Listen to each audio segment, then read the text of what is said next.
Alam mo, masakit talaga kapag kailangan mong bitawan ang isang taong napasaya mo dati.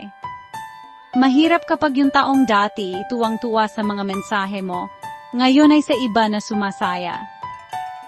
Maniwala ka, naranasan ko na yan, yung mga alaala, ang bigat sa pakiramdam.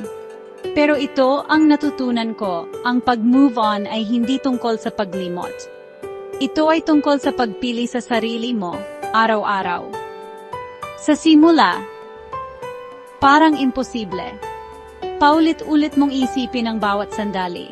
Magtataka ka kung ano ang mali, kung may nagawa ka pa sanang mas higit.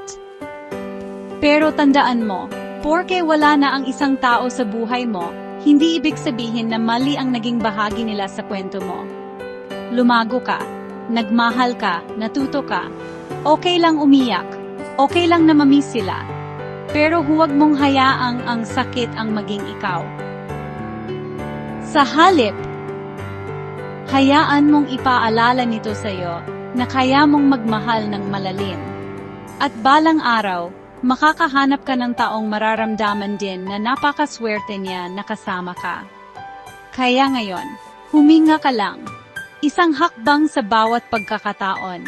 Ipagdiwang ang maliliit na tagumpay, tulad ng pagbangon sa kama o pagbabahagi ng ngiti sa isang kaibigan.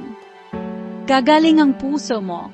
Pangako, mas matapang ka kaysa sa iniisip mo at karapat dapat kang maging masaya kahit na matagalan bago mo ito muling mahanap. Brick, kapit lang, kaya mo yan.